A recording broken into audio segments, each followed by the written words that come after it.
11th chapter, Thermal Properties of Matter. അതിൽ നമുക്ക് 3 types of expansion coefficients in solids. Solidsലെ 3 type expansion coefficients ഏതൊക്കെ നോക്കാം. ഒന്നാമത്തേത് coefficient of linear expansion, അതിനെ alpha L എന്ന ലെറ്റർ ഉപയോഗിച്ചിട്ട് റെപ്രസെന്റ് ചെയ്യാം. ഫോർമുല ഇതാണ്, alpha L is equal to delta L by L into delta T. ഇതിൽ delta L എന്ന് പറഞ്ഞാൽ ചേഞ്ച് ഇൻ ലെങ്ത് ആണ്, L എന്ന് പറയുന്നത് ഒറിജിനൽ ലെങ്ത് ആണ്, delta T change in temperature. അപ്പോൾ കോഎഫിഷ്യന്റ് ഓഫ് ലീനിയർ എക്സ്പാൻഷൻ ഉള്ള formula alpha L is equal to delta L by L into delta T. അടുത്തത് കോഎഫിഷ്യന്റ് ഓഫ് ഏരിയ എക്സ്പാൻഷൻ ആണ്, alpha A. അതിൻ്റെ formula നോക്കാം, alpha A is equal to delta A by A into delta T. ഇതിൽ delta A എന്ന് പറഞ്ഞാൽ എന്താണ്, change in area. അതുപോലെ തന്നെ എ ഒറിജിനൽ ഏരിയയാണ്, ഡെൽറ്റ ടി നേരത്തെ പറഞ്ഞ പോലെ എന്താണ്, ടെമ്പറേച്ചർ ചേഞ്ച് ആണ്. നമുക്ക് മൂന്നാമത്തെ നോക്കാം, coefficient of volume expansion alpha V. Alpha V is equal to delta V by V into delta T. നമുക്കറിയാം ഡെൽറ്റ വി എന്തായിരിക്കും, ചേഞ്ച് ഇൻ വോളിയം. അതുപോലെ തന്നെ വി എന്ന് പറയുന്നത് ഒറിജിനൽ വോളിയമാണ്, ഡെൽറ്റ ടി എന്ന് പറയുന്നത് ചേഞ്ച് ഇൻ ടെമ്പറേച്ചർ ആണ്. ഇനി relation between alpha L and alpha A, coefficient of linear എക്സ്പാൻഷനും കോയിഫിഷ്യന്റ് ഓഫ് ഏരിയ എക്സ്പാൻഷനും തമ്മിലുള്ള റിലേഷൻ എന്താ നോക്കാം. അപ്പോൾ ആദ്യം രണ്ടിൻ്റെ ഫോർമുല നമ്മൾ എഴുതുന്നു. ആൽഫ എല്ലിൻ്റെ formula delta L by L into delta T. അതുപോലെ തന്നെ ആൽഫ എയുടെ formula delta A by A into delta T. ഇനി നമ്മൾ for a cube of side L, for a temperature increase of delta T, change of length is delta L. അപ്പോൾ ഒരു cube നമ്മൾ എടുക്കുന്നു, അതിൻ്റെ സൈഡ് എൽ ആണ്, ഒരു ചെറിയ ടെമ്പറേച്ചർ ചേഞ്ച് അതിൽ വരുത്തുന്നു, ഡി ടി ടെമ്പറേച്ചർ ഇൻക്രീസ് ചെയ്യുന്നു. അപ്പോൾ ലെങ്ത്തിൽ ഉണ്ടാവുന്ന ചേഞ്ച് എന്ന് പറയുന്നത് ഡെൽറ്റ എൽ ആണ്. നമുക്ക് നോക്കുക, അപ്പോൾ change in area of one side, ഒരു വൺ സൈഡിൻ്റെ ഏരിയയിൽ ഉണ്ടാവുന്ന ചേഞ്ച്. അപ്പോൾ നമുക്ക് എൽ സൈഡ് ആകുമ്പോൾ വൺ സൈഡിൻ്റെ ഏരിയ എന്ന് പറഞ്ഞാൽ എൽ സ്ക്വയർ ആണ്. പിന്നെ ടെമ്പറേച്ചർ ഡെൽറ്റ ടി ഇൻക്രീസ് ചെയ്യുന്ന സമയത്ത് അതിൻ്റെ ഡെൽറ്റ എൽ അതിൻ്റെ ലെങ്ത് ഇൻക്രീസ് ചെയ്യുമ്പോൾ ടോട്ടൽ ലെങ്ത് എത്ര വരിക, എൽ പ്ലസ് ഡെൽറ്റ എൽ ആണ് വരുന്നത്. അപ്പോൾ ചേഞ്ച് ഇൻ ഏരിയ എന്ന് പറയുമ്പോൾ രണ്ടാമത്തെ ഏരിയ എൽ പ്ലസ് ഡെൽറ്റ എല്ലിൻ്റെ സ്ക്വയർ മൈനസ് എൽ സ്ക്വയർ. ഇനി L plus delta L whole സ്ക്വയറിനെ നമ്മൾ എക്സ്പാൻഡ് ചെയ്യുന്നു. അപ്പോൾ നമുക്ക് കിട്ടുന്ന L square plus 2l into delta L plus delta L square minus L square. Minus L square plus L square cancel ചെയ്യും. Delta A സ്ക്വയറിൻ്റെ value വളരെ ചെറുതായതുകൊണ്ട് നമ്മൾ ഇതിനെ നെഗ്ലക്ട് ചെയ്യുന്നു. അപ്പോൾ ഈ ഒരു ടേം മാത്രമാണ് ബാക്കി ഉണ്ടാവുക, 2l ഇൻറ്റു ഡെൽറ്റ എൽ. അപ്പോൾ ഡെൽറ്റ എയുടെ വാല്യൂ നമുക്ക് കിട്ടി 2l ഇൻറ്റു ഡെൽറ്റ എൽ. അപ്പോൾ ഈ ഇക്വേഷനിൽ ഡെൽറ്റ എക്ക് പകരം നമ്മൾ ഈ വാല്യൂ സബ്സ്റ്റിറ്റ്യൂട്ട് ചെയ്യുന്നു. അതുപോലെ തന്നെ എ എന്ന് പറഞ്ഞാൽ നമുക്കറിയാം ഈ സൈഡ് ലെങ്ത്തിൻ്റെ എല്ലാണ് ഒരു സൈഡിൻ്റെ ലെങ്ത്ത്. അപ്പോൾ എ എന്ന് പറയുമ്പോൾ എൽ സ്ക്വയർ ആണ് വരുന്നത്. അപ്പോൾ എക്ക് പകരം നമ്മൾ എൽ സ്ക്വയർ കൊടുക്കുന്നു. അപ്പോൾ നമ്മൾ ഇക്വേഷൻ എന്തായിട്ട് മാറി, alpha A is equal to delta A by A into delta T. Delta എക്ക് പകരം ഈ വാല്യൂ കൊടുത്തു 2l ഇൻറ്റു ഡെൽറ്റ ടി. എക്ക് പകരം എന്താണ്, ഇതിൻ്റെ ഒറിജിനൽ ഏരിയ വരുന്നത് L square into delta T. L square ഒരു എല്ലും കട്ട് ചെയ്ത് പോയി. അപ്പോൾ ബാക്കിയുള്ള മുകളിൽ എന്താ വരിക, 2 ഡെൽറ്റ എൽ ഉണ്ട്, താഴെ എന്ത് വരുന്നുണ്ട്, ഒരു എല്ല് പോയി കഴിഞ്ഞാൽ എൽ ഇൻറ്റു ഡെൽറ്റ ടി. അപ്പോൾ നമുക്കറിയാം delta L by L into delta T ഇവിടെ നമുക്ക് കിട്ടിയിട്ടുണ്ട്. Delta L by L into delta T എന്തിന് ഈക്വലാണ്, ആൽഫ എല്ലിന് ഈക്വലാണ്. അപ്പോൾ നമുക്ക് 2 ഇൻറ്റു എന്തെന്ന് എഴുതാം, ആൽഫ എൽ എന്ന് എഴുതാം. So we can write alpha A is equal to 2 into alpha L. This is the relation between alpha L and alpha A. അടുത്ത നമുക്ക് നോക്കാം relation between alpha L and alpha V. Coefficient of linear എക്സ്പാൻഷനും coefficient of volume എക്സ്പാൻഷനും തമ്മിലുള്ള relation എന്താണെന്ന്. നേരത്തെ പോലെ രണ്ടിൻ്റെ ഫോർമുല നമ്മൾ എഴുതുന്നു. Alpha L is equal to delta L by L into delta T. അതുപോലെ തന്നെ alpha V is equal to delta V by V into delta T. നേരത്തെ പോലെ തന്നെ ക്യൂബ് നമ്മൾ എടുക്കുന്നു, അതിൻ്റെ സൈഡ് എൽ ആണ്, ടെമ്പറേച്ചർ ഡെൽറ്റ ടി ഇൻക്രീസ് ചെയ്യുന്ന സമയത്ത് അതിൻ്റെ ചേഞ്ച് ഇൻ ലെങ്ത് എത്രയാണ്, ഡെൽറ്റ എൽ ആണ്. അപ്പോൾ നമുക്ക് ഇവിടെ നോക്കാം ചേഞ്ച് ഇൻ വോളിയം എന്തായിരിക്കുന്നു. നമുക്കറിയാം വോളിയം കാണാനുള്ള ഫോർമുല എൽ ക്യൂബ് ആണ്. അപ്പോൾ delta V is equal to L plus delta L whole cube minus L cube. ഇനി ഇതിനെ എക്സ്പാൻഡ് ചെയ്യുന്നു. എക്സ്പാൻഡ് ചെയ്യുന്ന സമയത്ത് നമുക്ക് എന്താ കിട്ടുക, L cube plus 3l square into delta L plus 3l into delta L square plus delta L cube. ഇത് നമുക്കറിയാം A plus B whole cube ആണ്. A cube plus 3a square B plus 3ab square plus B cube എന്നുള്ളതാണ് formula. അതിനെ base ചെയ്തിട്ടാണ് expand ചെയ്തിരിക്കുന്നത്. Minus L cube നമ്മൾ കൊടുത്തു. അപ്പോൾ എൽ ക്യൂബ് കട്ട് ചെയ്ത് പോയി. ഈ ലാസ്റ്റിലെ 2 ടേം നമ്മൾ നെഗ്ലക്ട് ചെയ്യുന്നു, കാരണം വാല്യൂസ് വളരെ ചെറുതായതുകൊണ്ട്. പിന്നെ വരുന്നത് 3l square into delta L ആണ് ഉണ്ടാവുക. അപ്പോൾ ഡെൽറ്റ വിക്ക് പകരം നമുക്ക് എന്ത് കൊടുക്കാം? 3l square into delta L. അപ്പോൾ നമ്മുടെ ആൽഫ വിയുടെ വാല്യൂ എടുക്കുന്നു. Alpha V is equal to delta V by V into delta T. Delta വിക്ക് പകരം 3l square into delta L കൊടുത്തു. വി എന്ന് പറഞ്ഞാൽ വോളിയാണ്, അത് എൽ ക്യൂബാണ്. അപ്പോൾ L square L cube cut ചെയ്ത് പോകുമ്പോൾ താഴെ ഒരു എല്ലും മാത്രം ബാക്കി ഉണ്ടാവും. അപ്പോൾ 3 into delta L by L into delta T. നമുക്കറിയാം delta L by L into delta T alpha L ആണ്. അപ്പോൾ ഇവിടെ delta L by L into delta ടിക്ക് പകരം നമുക്ക് ആൽഫ എൽ കൊടുക്കാം. So we get alpha V is equal to 3 into alpha L. അടുത്തത് നമുക്കറിയാം alpha A is equal to 2 into alpha L ആണ് നമ്മളിപ്പോൾ പഠിച്ചു. അതുപോലെ തന്നെ alpha V is equal to 3 into alpha L ആണ്. അപ്പോൾ അവ തമ്മിലുള്ള റേഷ്യോ നമുക്ക് നോക്കാം. Alpha L is to alpha A is to alpha V is equal to alpha എല്ലിനെ അതുപോലെ നിർത്തി. ആൽഫ എക്ക് പകരം നമ്മൾ എന്ത് കൊടുത്തു? 2 ആൽഫ എൽ കൊടുത്തു. ആൽഫ വിക്ക് പകരം 3 ആൽഫ എൽ കൊടുത്തു. എല്ലാറ്റിനും ആൽഫ എൽ കട്ട് ചെയ്ത് കഴിഞ്ഞാൽ നമുക്ക് അവ തമ്മിലുള്ള റേഷ്യോ കിട്ടി. Alpha L is to alpha A is to alpha V is equal to 1:2:3. ഇത് എക്സാമിന് ചോദിച്ചിട്ടുണ്ട്. ഈ റേഷ്യോ മാത്രം പ്രൂവ് ചെയ്യാനും ചോദിച്ചിട്ടുണ്ട്. ഇനി thermal expansion of water or anomalous behaviour of വാട്ടറിൻ്റെ ഒരു അനോമലസ് ബിഹേവിയർ ഉണ്ട്. നമുക്ക് എന്താണെന്ന് നോക്കാം. അതിന് വേണ്ടിയിട്ട് നമ്മളൊരു ഗ്രാഫ് വരയ്ക്കുന്നു. Graph showing the variation of volume of water with ടെമ്പറേച്ചറും വോളിയം ഓഫ് വാട്ടറും തമ്മിലുള്ള ഗ്രാഫ് നമ്മൾ വരയ്ക്കുകയാണ്. അപ്പോൾ ഇവിടെ ടെമ്പറേച്ചർ എക്സ് ആക്സിസിൽ കൊടുത്തു. അതുപോലെ തന്നെ വോളിയം ഓഫ് വാട്ടർ എവിടെ വരുന്നുണ്ട്? വൈ ആക്സിസിൽ കൊടുക്കുന്നുണ്ട്. അപ്പോൾ നിങ്ങൾ നോക്കുക, ഇവിടുന്ന് എക്സ് ആക്സിസിൽ ലെഫ്റ്റിൽ നിന്ന് റൈറ്റിലേക്ക് പോകുന്നതോറും ടെമ്പറേച്ചർ കൂടുന്നു. ടെമ്പറേച്ചർ കൂടുമ്പോൾ നമുക്ക് നോക്കും വോളിയം കുറഞ്ഞു വരുന്നു. ഒരു പ്രത്യേക പോയിന്റിലെത്തുമ്പോൾ എന്ത് ചെയ്യുന്നു പറഞ്ഞാൽ മിനിമം വോളിയമായി. അതിവിടെ എത്ര ഡിഗ്രിയിലാണ്? 4 ഡിഗ്രിയാണ്. ഇത് 5 ആണ് വരുന്നത്. ഇത് അപ്പോൾ എത്രയായിരിക്കും? 4 ആയിരിക്കും. 4 ഡിഗ്രി സെൻറ്റിഗ്രേഡിലാണ് മിനിമം വോളിയം വരുന്നത്. അത് കഴിഞ്ഞാൽ പിന്നെ എന്ത് ചെയ്യുന്നുണ്ട് പറഞ്ഞാൽ ടെമ്പറേച്ചർ ഇൻക്രീസ് ചെയ്യുമ്പോൾ വോളിയം എന്ത് ചെയ്യുന്നുണ്ട്? ഇൻക്രീസ്. നോർമൽ കേസിൽ എന്ത് ചെയ്യുന്നു പറഞ്ഞാൽ ടെമ്പറേച്ചർ ഇൻക്രീസ് ചെയ്യുമ്പോൾ വോളിയം ഇൻക്രീസ് ചെയ്യാണ് ചെയ്യേണ്ടത്. പക്ഷേ വാട്ടറിൻ്റെ കേസിൽ എന്ത് ചെയ്യുന്നു പറഞ്ഞാൽ ടെമ്പറേച്ചർ ഇൻക്രീസ് ചെയ്യുന്ന സമയത്ത് ഫസ്റ്റിൽ വോളിയം മെല്ലെ ഡിക്രീസ് ചെയ്ത് വരും. അങ്ങനെ 4 ഡിഗ്രി സെൻറ്റിഗ്രേഡിൽ മിനിമം വോളിയവും വീണ്ടും ടെമ്പറേച്ചർ ഇൻക്രീസ് ചെയ്യുമ്പോൾ വോളിയം എന്ത് ചെയ്യുന്നുണ്ട്? ഇൻക്രീസ് ചെയ്തിട്ട് വരുന്നുണ്ട്. ഗ്രാഫ് ചോദിച്ചിട്ടുണ്ട്, ശ്രദ്ധിക്കണം. അടുത്ത നോക്കുക, variation of density of water with temperature. Density of വാട്ടറും ടെമ്പറേച്ചറും തമ്മിലുള്ള ഗ്രാഫ്. ഇവിടെ അതേ ടെമ്പറേച്ചർ എക്സ് ആക്സിസിലാണ്, ഡെൻസിറ്റി വൈ ആക്സിസിലാണ്. ഇവിടെ നിങ്ങൾ നോക്കുക, ടെമ്പറേച്ചർ ഇൻക്രീസ് ചെയ്യുന്നതിനനുസരിച്ച് ഡെൻസിറ്റി എന്ത് ചെയ്യുന്നുണ്ട്? കൂടി വരുന്നുണ്ട്. എത്ര ഡിഗ്രിയിൽ? 4 ഡിഗ്രി സെൻറ്റിഗ്രേഡിൽ വാട്ടറിൻ്റെ ഡെൻസിറ്റി മാക്സിമം ആവുന്നുണ്ട്. പിന്നെ ടെമ്പറേച്ചർ ഇൻക്രീസ് ചെയ്യുമ്പോൾ എന്ത് ചെയ്യുന്നുണ്ട്? ഡെൻസിറ്റി കുറഞ്ഞ് വരികയാണ് ചെയ്യുന്നത്. അപ്പോൾ 4 ഡിഗ്രി സെൻറ്റിഗ്രേഡിൽ നമ്മൾ നേരത്തെ ഗ്രാഫിൽ പറഞ്ഞു വോളിയം ഏറ്റവും മിനിമം ആയിരിക്കും. അതുപോലെ തന്നെ ഡെൻസിറ്റി അപ്പോൾ എന്തായിരിക്കും? മാക്സിമവും ആയിരിക്കും. നോക്കുക, water exhibits anomalous behaviour. Water anomalous behaviour കാണിക്കുന്നുണ്ട്. It contracts on heating from 0 to 4 degree centigrade. അപ്പോൾ 0 മുതൽ 4 ഡിഗ്രി സെൻറ്റിഗ്രേഡ് വരെ ഹീറ്റ് ചെയ്യുന്ന സമയത്ത് അതെന്ത് ചെയ്യുന്നത്? കോൺട്രാക്ട് ചെയ്യുന്നത്. When it is heated after 4 degree centigrade, 4 degree സെൻറ്റിഗ്രേഡിന് മുകളിലേക്ക് നമ്മൾ ഹീറ്റ് ചെയ്യുന്ന സമയത്ത് it expands like other liquids, മറ്റ് ലിക്വിഡ്സിനെ പോലെ എക്സ്പാൻഡ് ചെയ്യുന്നുണ്ട്. This means that water has minimum volume and maximum density at 4 degree centigrade. ഇപ്പോൾ 4 ഡിഗ്രി സെൻറ്റിഗ്രേഡിൽ വാട്ടറിന് മിനിമം വോളിയം ആയിരിക്കും, അതുപോലെ തന്നെ എന്തുമായിരിക്കും? മാക്സിമം ഡെൻസിറ്റി ആയിരിക്കും. ഇതാണ് വാട്ടറിൻ്റെ ഏത് ബിഹേവിയർ എന്ന് പറയുന്നത്? Anomalous behaviour.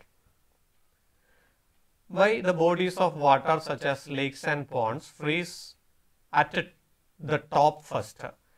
അപ്പോൾ പോൺസ് അതുപോലെ തന്നെ ലേക്സ്, കുളങ്ങൾ, തടാകങ്ങളൊക്കെ തണുപ്പുള്ള സ്ഥലങ്ങളിൽ അത് ഫ്രീസ് ചെയ്യുന്നത് മോൾ ഭാഗമാണ് ആദ്യം ഫ്രീസ് ചെയ്യുക. താഴെ ഫ്രീസ് ചെയ്ത് മുകളിലേക്കല്ല വരിക. മുകളിൽ നിന്ന് ഫ്രീസ് ചെയ്ത് മോൾ ഭാഗമായിരിക്കും ഐസ്. അത് പൊട്ടിച്ചു കഴിഞ്ഞാൽ താഴെ നമുക്ക് വാട്ടർ കാണാൻ സാധിക്കും. എന്തുകൊണ്ടാണെന്ന് നോക്കാം. This is due to anomalous expansion of water. വാട്ടറിൻ്റെ നമ്മളൊരു അനോമലസ് ബിഹേവിയർ പറഞ്ഞു. ആ അനോമലസ് എക്സ്പാൻഷൻ ഓഫ് വാട്ടർ കാരണമാണ് ഇത് സാധ്യമാവുന്നത്. Water has minimum volume and maximum density at 4 degree centigrade. നമ്മൾ പറഞ്ഞതാണ് 4 ഡിഗ്രി സെൻറ്റിഗ്രേഡിൽ മിനിമം വോളിയവും മാക്സിമം ഡെൻസിറ്റി ആയിരിക്കും വാട്ടറിന്. As lakes cool towards 4 degree centigrade, lakes 4 degree സെൻറ്റിഗ്രേഡിൻ്റെ അടുത്തെത്തിക്കുമ്പോൾ water near the surface become denser and sinks. അപ്പോൾ 4 ഡിഗ്രി സെൻറ്റിഗ്രേഡിൽ വെള്ളം ടോപ്പിൽ എത്തുന്ന സമയത്ത് അത് ഡെൻസിറ്റി കൂടും, അതെന്ത് ചെയ്യുന്നുണ്ട്, സിങ്ക് ചെയ്യുന്നുണ്ട്, താഴ്ന്നു പോകുന്നുണ്ട്. Then the warm water less dense water near the bottom rises. Then the warmer less dense water, അപ്പോൾ താഴെയുള്ള ആ ലെസ് ഡെൻസ് ആയിട്ടുള്ള ചൂടുള്ള വെള്ളം എന്ത് ചെയ്യുന്നുണ്ട്, മുകളിലേക്ക് വരുന്നുണ്ട്. When this layer cools below 4 degree centigrade, ഈ താഴത്തുനിന്ന് വന്നിട്ടുള്ള മുകളിലേക്ക് വന്നിട്ടുള്ള ഈ വെള്ളം 4 ഡിഗ്രി സെൻറ്റിഗ്രേഡിൽ താഴെ കൂൾ ചെയ്യുന്ന സമയത്ത് ഇറ്റ് ഫ്രീസസ്, അത് ഫ്രീസ് ചെയ്യാൻ തുടങ്ങും. ആൻഡ് ബീയിങ് ലെസ് ഡെൻസ്, അങ്ങനെ ഫ്രീസ് ചെയ്ത് കഴിഞ്ഞാൽ അതിൻ്റെ ഡെൻസിറ്റി എന്ത് ചെയ്തു, കുറഞ്ഞു. റിമെയിൻസ് അറ്റ് ദ സർഫസ്, അങ്ങനെ വരുന്ന സമയത്ത് അത് എന്ത് ചെയ്യുന്നുണ്ട്, ആ സർഫസിൽ റിമെയിൻ ചെയ്യുന്നുണ്ട്. Thus water bodies freezes at top first, അതുകൊണ്ടാണ് വാട്ടർ ബോഡീസ് എന്ത് ചെയ്യുന്നത്, ടോപ്പിൽ ഫ്രീസ് ചെയ്യുന്നത്. Water at the bottom protects aquatic animal and plant life. അപ്പോൾ അക്വാറ്റിക് അനിമലിനെയും, അതായത് വാട്ടർ ബോഡീസിലുള്ള അനിമൽസിനെയും പ്ലാന്റ് ലൈഫിനെയും പ്രൊട്ടക്ട് ചെയ്യാനുള്ള കാരണം എന്ന് പറഞ്ഞാൽ മുകളിൽ നിന്ന് ഫ്രീസ് ചെയ്യുന്നു. വാട്ടറിൻ്റെ പ്രത്യേകത കാരണമാണ്. എന്താണ് വാട്ടറിൻ്റെ പ്രത്യേകത, 4 ഡിഗ്രി സെൻറ്റിഗ്രേഡിൽ അതിൻ്റെ വോളിയം ഏറ്റവും കുറവായിരിക്കും, ഡെൻസിറ്റി ഏറ്റവും കൂടുതലുമായിരിക്കും. അപ്പോൾ ഇതാണ് പ്രത്യേകത വരുന്നത്. ഇനി എന്താണ് ചേഞ്ച് ഓഫ് സ്റ്റേറ്റ്?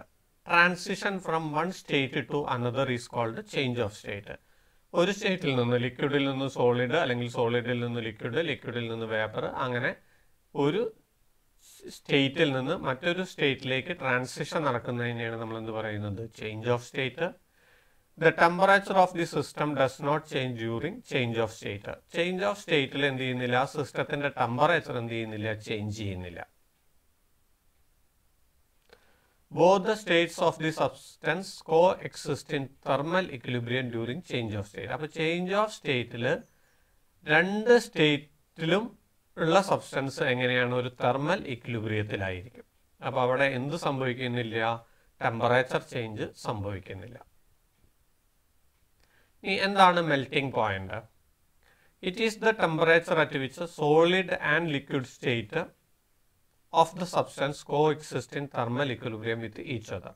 അതായത് സോളിഡും ലിക്വിഡും എന്ത് ചെയ്യുന്നുണ്ട് പറഞ്ഞാൽ തെർമൽ ഇക്വിലിബ്രിയത്തിലാവുന്ന ടെമ്പറേച്ചർ, ആ ടെമ്പറേച്ചറിനെ നമ്മൾ വിളിക്കുന്ന പേരാണെന്ത്, മെൽറ്റിംഗ് പോയിന്റ്. ഇനി എന്താണ് റെഗുലേഷൻ നോക്കാം. നമ്മളൊരു ഫിഗർ കൺസിഡർ ചെയ്യുന്നു. ഒരു 2 സ്ലാബ്സ് വെച്ചിരിക്കുന്നു, അതിൻ്റെ മുകളിലായിട്ട് ഒരു ഐസ് സ്ലാബ് വെച്ചിരിക്കുന്നു. ഈ ഐസ് സ്ലാബിൻ്റെ മുകളിലായിട്ട് എന്ത് ചെയ്യുന്നു പറഞ്ഞാൽ നമ്മളൊരു റോപ്പ്, ഒരു നൂല് കെട്ടിയിട്ടിരിക്കുകയാണ്. അതിൻ്റെ 2 എൻഡിലും നല്ല വെയിറ്റ് നമ്മൾ തൂക്കിയിട്ടിരിക്കുന്നു. ഇനി നമുക്ക് നോക്കാം, when the wire passes through the ice slab, ഈ ഐസ് സ്ലാബിലൂടെ നമ്മൾ എന്ത് ചെയ്യുന്നു, വയർ പാസ് ചെയ്തിരിക്കുന്നു. Ice melts at lower temperature due to increase in pressure. അപ്പോൾ ഇവിടെ 2 വെയിറ്റ് നമ്മൾ തൂക്കിയിട്ടത് കൊണ്ട് ആ വെയിറ്റ് കാരണം എന്ത് ചെയ്യുന്നുണ്ട് പറഞ്ഞാൽ ഇതിൻ്റെ മുകൾ ഭാഗത്ത് ഒരു പ്രഷർ അനുഭവപ്പെടും. പ്രഷർ അനുഭവപ്പെടുന്നതുകൊണ്ട് എന്ത് ചെയ്യുന്നുണ്ട് പറഞ്ഞാൽ ടെമ്പറേച്ചർ ലോവർ ആവും. ടെമ്പറേച്ചർ ലോവർ ആവുന്ന സമയത്ത് ഐസ് എന്ത് ചെയ്യുന്നുണ്ട്, മെൽറ്റ് ചെയ്യുന്നുണ്ട്. മെൽറ്റ് ചെയ്യുമ്പോൾ ഈ നൂല് എന്ത് ചെയ്യുന്നുണ്ട്, ഇത് ഇങ്ങനെ ഐസിലൂടെ താഴത്തേക്ക് എന്ത് ചെയ്യുന്നുണ്ട്, പാസ് ചെയ്യുന്നുണ്ട്. When the wire has passed water above the wire freezes again. അപ്പോൾ ഇത് ഈ വയർ ഇതിലൂടെ താഴത്തേക്ക് എത്തിക്കഴിഞ്ഞാൽ മോൾ ഭാഗം വീണ്ടും എന്ത് ചെയ്യുന്നുണ്ട്, ഫ്രീസ് ചെയ്യുന്നുണ്ട്. അപ്പോൾ എന്ത് ചെയ്യുന്ന പറഞ്ഞാൽ വയർ ഇങ്ങനെ താഴത്തേക്ക് വന്നിട്ട് വയർ താഴത്തേക്ക് എത്തും, പക്ഷെ അപ്പോഴത്തേനും മോൾ ഭാഗം ഫ്രീസ് ചെയ്ത് കഴിഞ്ഞിട്ടുണ്ടായിരിക്കും. This phenomenon of freezing is called regulation. അപ്പോൾ റെഗുലേഷനിൽ എന്ത് ചെയ്യുന്നു പറഞ്ഞാൽ നമ്മൾ എന്ത് ചെയ്യുന്നു പറഞ്ഞാൽ ഇതിൽ പ്രഷർ കൂട്ടുന്ന സമയത്ത് എന്ത് ചെയ്യുന്നുണ്ട് പറഞ്ഞാൽ ഐസ് മെൽറ്റ് ചെയ്യുന്നുണ്ട്. മെൽറ്റ് ചെയ്യുന്ന സമയത്ത് ഈ വയർ എന്ത് ചെയ്യുന്നുണ്ട്, ഇതിലൂടെ പാസ് ചെയ്ത് പോകുന്നുണ്ട്. Skating is possible on snow due to the formation of water below the skates. നമ്മൾ ഐസ് സ്കേറ്റിംഗ് കണ്ടിട്ടുണ്ടായിരിക്കും. ഇപ്പോൾ ഈ ഫിഗറിൽ അത് ഐസ് സ്കേറ്റിംഗ് ഉണ്ട്. അപ്പോൾ ഈ ഐസ് സ്കേറ്റിംഗ് നടക്കുന്ന സമയത്ത് എന്ത് ചെയ്യുന്നുണ്ട് പറഞ്ഞാൽ ഇവിടെ എന്ത് ചെയ്യുന്നുണ്ട്, ആ സ്നോയുടെ അടിയിലായിട്ട് അവർ ആ സ്കേറ്റിങ്ങിൻ്റെ ഇടയിലും സ്നോയുടെ ഇടയിലുമായിട്ട് എന്ത് ചെയ്യുന്നുണ്ട്, വാട്ടർ ഫോം ചെയ്യുന്നുണ്ട്. എങ്ങനെയാണ് വാട്ടർ ഫോം ചെയ്യുന്നത്? Water is formed due to the increase in pressure. ഇയാൾ അതിൻ്റെ മുകളിൽ പ്രഷർ അപ്ലൈ ചെയ്യുന്നു. അപ്പോൾ എന്ത് ചെയ്യുന്നുണ്ട് എന്ന് പറഞ്ഞാൽ അവിടെ ഐസ് മെൽറ്റ് ആവുന്നുണ്ട്. അപ്പോൾ പെട്ടെന്ന് ഒരു ലൂബ്രിക്കൻ്റ് ആവും. അപ്പോൾ നമുക്ക് പെട്ടെന്ന് എന്ത് ചെയ്യാൻ പറ്റുന്നുണ്ട്, അതിലൂടെ മൂവ് ചെയ്യാൻ സാധിക്കുന്നുണ്ട്. എന്താണ് boiling point? It is the temperature at which the liquid and vapor state of the substance coexist in thermal equilibrium. ഏതൊക്കെ സ്റ്റേറ്റുകൾ തെർമൽ ഇക്വിലിബ്രിയത്തിലാവുന്നു? ലിക്വിഡും വേപ്പറും തെർമൽ ഇക്വിലിബ്രിയത്തിലാവുന്ന ടെമ്പറേച്ചർ. ആ ടെമ്പറേച്ചറിനെ വിളിക്കുന്ന പേരാണ് boiling point. So what is boiling point? It is the temperature at which the liquid and vapor states of a substance coexist in thermal equilibrium. The boiling point increases with increase in pressure. Pressure കൂടുന്നതിനനുസരിച്ച് boiling point എന്ത് ചെയ്യുന്നുണ്ട്, increase ചെയ്യുന്നുണ്ട്. And decreases with decrease in pressure. Pressure കുറയുന്നതിനനുസരിച്ച് boiling point എന്ത് ചെയ്യുന്നുണ്ട്, decrease ചെയ്യുന്നുണ്ട്. Cooking is difficult on hills. ഹിൽസിൽ cooking ഡിഫിക്കൽട്ടാണ്. At high altitude atmosphere pressure is lower. High ആൾട്ടിറ്റ്യൂഡിൽ എന്ത് ചെയ്യും, മുകളിലേക്ക് പോകുന്നതോറും എന്ത് കുറയുന്നുണ്ട്, പ്രഷർ കുറയുന്നുണ്ട്. Boiling point of water decreases as compared to that of sea level. അപ്പോൾ ബോയിലിംഗ് പോയിന്റ് എന്ത് ചെയ്യുന്നുണ്ട്, മുകളിലേക്ക് പോകുമ്പോൾ ബോയിലിംഗ് പോയിന്റ് കുറയും. സീ ലെവലിനെക്കാട്ടും ബോയിലിംഗ് പോയിന്റ് കുറയുന്നുണ്ട്. അപ്പോൾ കുക്കിംഗ് എന്തായി മാറുന്നുണ്ട്, ഹിൽസിൽ നമുക്ക് ഡിഫിക്കൽട്ടായിട്ട് മാറുന്നുണ്ട്. Boiling point is increased inside a pressure cooker by increasing pressure. അപ്പോൾ പ്രഷർ കുക്കറിനകത്ത് നമ്മൾ പ്രഷർ ഇൻക്രീസ് ചെയ്യുന്നുണ്ട്. അപ്പോൾ എന്ത് ചെയ്യുന്നുണ്ട്, ബോയിലിംഗ് പോയിന്റ് ഇൻക്രീസ് ചെയ്യുന്നുണ്ട്. അതുകൊണ്ട് ഹാൻഡ്സ് കുക്കിംഗ് ഈസ് ഫാസ്റ്റർ. ഇനി ചേഞ്ച് ഓഫ് സ്റ്റേറ്റുകൾ നമുക്ക് നോക്കാം. സോളിഡ് ടു ലിക്വിഡ് ആകുമ്പോൾ നമ്മൾ അതിനെ വിളിക്കുന്ന പേരാണ് മെൽറ്റിംഗ് ആണ്. ലിക്വിഡ് സോളിഡ് ആവുന്നതിനെ നമ്മൾ വിളിക്കുന്ന പേര് ഫ്യൂഷൻ ആണ്. അതുപോലെ തന്നെ ലിക്വിഡ് ഗ്യാസ് ആവുന്നതിനെ എന്തെന്ന് വിളിക്കുന്നു, വേപ്പറൈസേഷൻ എന്ന് വിളിക്കുന്നു. ഗ്യാസ് ലിക്വിഡ് ആവുന്നതിനെ നമ്മൾ വിളിക്കുന്ന പേരാണ് കണ്ടൻസേഷൻ. സോളിഡ് ടു ഗ്യാസ് ആണെങ്കിൽ അതിനേതാണ് വിളിക്കുന്നത്, സബ്ലിമേഷൻ. ഇപ്പൊ ഇതിൽ ഏതെങ്കിലുമൊക്കെ സാധാരണ എന്താണെന്ന് ചോദിക്കാറുണ്ട്. ഇനി എന്താണ് latent heat? It is the heat required to change of phase of unit mass of substance without change in temperature. അപ്പോൾ ചേഞ്ച് ഓഫ് ഫേസിൽ നമ്മൾ എന്ത് ചെയ്യുന്നു പറഞ്ഞാൽ ആവശ്യമായ heat required for change of phase of unit mass of substance without change in temperature. അപ്പോൾ ടെമ്പറേച്ചറിൽ change ഇല്ലാതെ യൂണിറ്റ് മാസ് ഓഫ് സബ്സ്റ്റൻസിൻ്റെ ഫേസ് ചേഞ്ചിന് ആവശ്യമായിട്ടുള്ള ഹീറ്റ്, ആ ഹീറ്റിനെ വിളിക്കുന്ന പേരാണ് ലാറ്റന്റ് ഹീറ്റ്. ലാറ്റന്റ് ഹീറ്റിനെ നമുക്ക് L = Q/m എന്ന ഫോർമുല ഉപയോഗിച്ച് റെപ്രസെന്റ് ചെയ്യാം. അതിൽ Q ഹീറ്റ് ആണ്, M എന്ന് പറയുന്നത് എന്തിനെ റെപ്രസെന്റ് ചെയ്യുന്നു, മാസിനെ റെപ്രസെന്റ് ചെയ്യുന്നു. ഇനി എന്താണ് latent heat of fusion? It is the latent heat for solid to liquid state change. Solid liquid ആവാൻ വേണ്ടിയിട്ടുള്ള ലാറ്റന്റ് ഹീറ്റിനെ നമ്മൾ വിളിക്കുന്ന പേരാണ് ലാറ്റന്റ് ഹീറ്റ് ഓഫ് ഫ്യൂഷൻ. അതുപോലെ തന്നെ ലാറ്റന്റ് ഹീറ്റ് ഓഫ് വേപ്പറൈസേഷൻ എന്തായിരിക്കും? It is the latent heat for liquid gas state change. Liquid gas ആവാൻ വേണ്ടിയിട്ട് എത്ര ലാറ്റന്റ് ഹീറ്റ് ആണോ ആവശ്യമായിട്ടുള്ളത് അതിനെ വിളിക്കുന്ന പേരാണ് ലാറ്റന്റ് ഹീറ്റ് ഓഫ് വേപ്പറൈസേഷൻ. നോക്കുക, graph showing variation of heat with temperature during phase change. അപ്പോൾ ഫേസ് ചേഞ്ചിന്റെ സമയത്ത് ടെമ്പറേച്ചറും ഹീറ്റും തമ്മിലുള്ള ഗ്രാഫ് നമ്മൾ നോക്കുകയാണ്. അപ്പോൾ ഇവിടെ നോക്കുക, ഹീറ്റ് എക്സ് ആക്സിസിലാണ്, ടെമ്പറേച്ചർ വൈ ആക്സിസിലാണ് വരുന്നത്. അപ്പോൾ ഇവിടെ നോക്കുക, ഇത് സോളിഡ് ഫേസ് ആണ് കാണിക്കുന്നത്. ഇനി ഇവിടെ സംഭവിക്കുന്നത് വെച്ചെങ്കിൽ മെൽറ്റിംഗ് സംഭവിക്കുന്നു. അപ്പോൾ ഫേസ് ചേഞ്ച് ആണ് ഇവിടെ സംഭവിക്കുന്നത്. അപ്പോൾ ഈ ഫേസ് ചേഞ്ചിൽ എന്ത് വരുന്നില്ല, ടെമ്പറേച്ചറിൽ ചേഞ്ച് വരുന്നില്ല. നമ്മൾ കണ്ടില്ലേ, ടെമ്പറേച്ചർ ഇവിടെ ഒരേപോലെയാണ്. ഇവിടുന്ന് ഇങ്ങോട്ട് എന്താണ്, ഫ്ലാറ്റ് പോർഷൻ ആണ്. അതെന്തിനെ റെപ്രസെന്റ് ചെയ്യുന്നു, ഫേസ് ചേഞ്ചിനെ. വീണ്ടും അപ്പോൾ അതെന്തായി മാറി, പിന്നെ ഇവിടുന്ന് ഇങ്ങോട്ട് ലിക്വിഡായി മാറി. ലിക്വിഡായി മാറിയതിനു ശേഷം വീണ്ടും എന്ത് ചെയ്യുന്നുണ്ട് എന്ന് പറഞ്ഞാൽ ഫ്ലാറ്റ് പോർഷൻ കാണിക്കുന്നുണ്ട്. അവിടെ എന്താണ്, ഫേസ് ചേഞ്ച് ആണ്. ലിക്വിഡ് എന്തായിട്ട് മാറാണ്, ഗ്യാസ് ആയിട്ട് മാറാണ്. ഇവിടെ ഏത് സ്റ്റേറ്റ് ആണ് വരുന്നത്, ഗ്യാസ് ഫേസ് ആണ് ഇവിടെ വരുന്നത്. ഓക്കെ, അപ്പോൾ ഇവിടെ നിങ്ങൾ നോക്കിക്കഴിഞ്ഞാൽ ഇതിൻ്റെ സ്ലോപ്പിനും ഇവിടുത്തെ സ്ലോപ്പും തമ്മിലൊക്കെ വ്യത്യാസമുണ്ട്. അത് ആ സ്പെസിഫിക് ഹീറ്റിലുള്ള വ്യത്യാസമാണ്. നമുക്ക് ഡീറ്റെയിൽഡ് ആയിട്ട് നോക്കാം. നമ്മൾ ആ ഫിഗർ ഒന്നുകൂടി ഇവിടെ കാണിക്കുന്നു. The slope of the phase lines are not the same. ഈ സ്ലോപ്പുകൾ, ഇവിടുത്തെ ചെരിവ് എല്ലാം സെയിം അല്ല വരുന്നത്. Which indicate that specific heats of various states are not equal. ഓരോന്നിൻ്റെയും സ്പെസിഫിക് ഹീറ്റ് വ്യത്യാസമുണ്ട്. എന്താണ് സ്പെസിഫിക് ഹീറ്റ്? സ്പെസിഫിക് ഹീറ്റ് എന്ന് പറഞ്ഞാൽ heat required to increase 1 degree centigrade. 1 degree centigrade ഉയർത്താൻ ആവശ്യമായിട്ടുള്ള ഹീറ്റ്, അതിനെയാണ് നമ്മൾ എന്ത് പറയുന്നത്, സ്പെസിഫിക് ഹീറ്റ് എന്ന് പറയുന്നത്. അപ്പോൾ ഇവിടുത്തെ സ്പെസിഫിക് ഹീറ്റും ഇവിടുത്തെ സ്പെസിഫിക് ഹീറ്റും വ്യത്യാസമാണ്, അതുകൊണ്ടാണ് സ്ലോപ്പിൽ വ്യത്യാസം വരുന്നത്. Specific heat capacity of water is greater that of ice. വാട്ടറിൻ്റെ സ്പെസിഫിക് ഹീറ്റ് കപ്പാസിറ്റി ഐസിൻ്റെ സ്പെസിഫിക് ഹീറ്റ് കപ്പാസിറ്റിനേക്കാൾ കൂടുതലാണ്. അപ്പോൾ നമ്മൾ ഹീറ്റ് കാണാനുള്ള ഫോർമുല അതാണ്. Delta Q is equal to M into S into delta T. M മാസാണ്, എസ് സ്പെസിഫിക് ഹീറ്റ് കപ്പാസിറ്റിയാണ്, ഡെൽറ്റ ടി ടെമ്പറേച്ചറാണ്. The amount of heat required delta Q in liquid phase will be greater. അപ്പോൾ പിന്നെ liquid ഫേസിലുള്ള amount of heat greater ആണ് than that in solid phase for same delta T. ഒരേ delta ടിക്ക് change in ടെമ്പറേച്ചറിന് ആർക്കുള്ള delta Q ഹീറ്റാണ് കൂടുതലായിട്ടുള്ളത്, ലിക്വിഡ് ഫേസിനുള്ള ഹീറ്റാണ് കൂടുതലായിട്ടുള്ളത്. So slope of liquid phase is less than that of solid phase. Solid ഫേസിനേക്കാൾ എന്ത് ചെയ്യുന്നുണ്ട്, ലിക്വിഡ് ഫേസിന് സ്ലോപ്പ് ലെസ് ആയിരിക്കും. ഇവിടെ എന്താണെന്ന് പറഞ്ഞാൽ ചെരിവ് കുറവാണ്, ഇവിടെ എന്താണ്, ചെരിവ് കൂടുതലാണ്. അത് സ്പെസിഫിക് ഹീറ്റിലുള്ള വ്യത്യാസമാണ് കാരണം. Why burns from steam are usually more serious than those from boiling water? അപ്പോൾ തിളച്ച വെള്ളം നമ്മൾ ദേഹത്ത് തട്ടിക്കഴിയുന്നതിനേക്കാൾ കൂടുതൽ നമുക്ക് പൊള്ളലേൽക്കുക സ്റ്റീം, നീരാവി തട്ടുമ്പോഴാണ്. കാരണം എന്താണെന്ന് നോക്കാം. For water, latent heat of vaporization is 22.6 into 10 raised to 5 joule per kilogram. വാട്ടറിൻ്റെ ലാറ്റൻറ്റ് ഹീറ്റ് ഓഫ് വേപ്പറൈസേഷൻ, അതായത് വാട്ടർ വേപ്പർ ആവാൻ വേണ്ടിയിട്ട് ഇത്രയും ഹീറ്റ് ആവശ്യമുണ്ട്.